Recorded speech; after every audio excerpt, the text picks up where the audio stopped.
Good evening everyone and welcome back to the match here in our WWE 2K24 G1 Climax Festival. This is the last match of Group A for both Tetsuya Naito and Kota Ibushi, and it's still relevant, believe it or not. So essentially, as we'll show the group now, essentially if Naito can win this, he will go on to 4 wins, and if Ibushi... No. Right. Start again. If Naito wins this, he will be on 4 wins. Which means that if Konosuke Takeshita can defeat Kenta, then Naito, Kenta and Takeshita will all be on 4 wins each, and we will have a triple threat to decide who wins Group A. If Naito wins here and then Kenta wins against Takeshita tomorrow, it doesn't matter. Kenta wins the group no matter what anyway. But it does mean that Naito is still involved. He just very much depends on Takeshita to keep him in the competition. But he has to get past Kota Ibushi here, who of course has won 2 matches from 4 so far. So it's all open for Naito still. And the big one here for Kota is, of course, he's won 2 matches, lost 2 matches. So he sits on a 0 in terms of ranking points. He's gained 2 points and lost 2 points. If he was to win here, he would obviously gain an extra point and finish this on a +1. If he loses here, he's going to finish on a -1. So it's his chance to finish this tournament on a plus. Yes, pretty good, yes. The cat is here to help as well. She's unhappy because it's raining and she thinks for some reason that's my fault. I can't stop it. I don't have the power. I am not Rain Man. Remember, this is G1 Climax rules, so there is a 20-second count out, so being on the outside is not a big problem.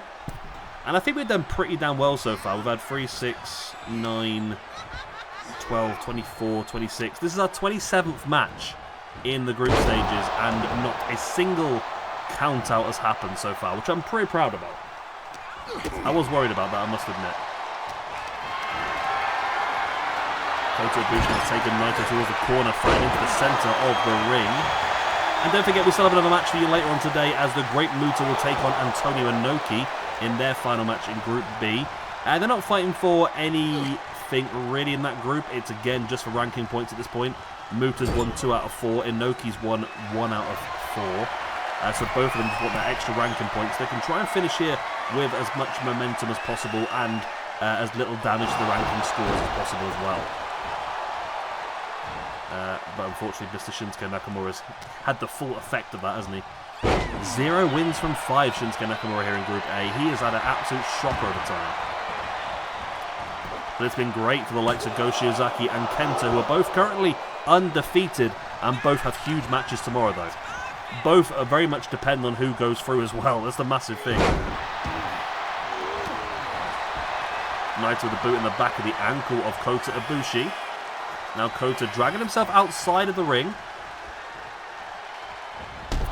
But Naito was waiting, just spears him off the apron, and now goes to the outside to continue the assault.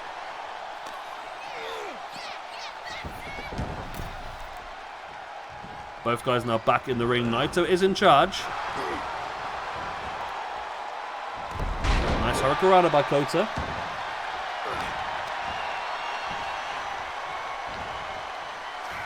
And now has the arm hooked and stamping on the back of the arm, doing some serious danger.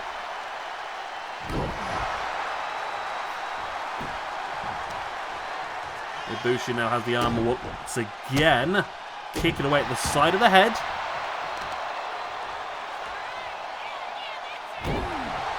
Again, dropping the knee right on the inside of the arm.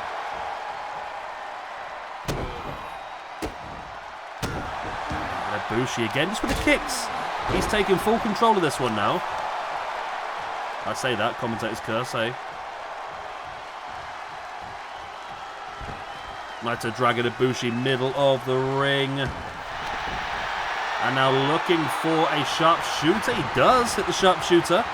Been a very effective move for Bret Hart so far in SWE. He's got many victories over previous years.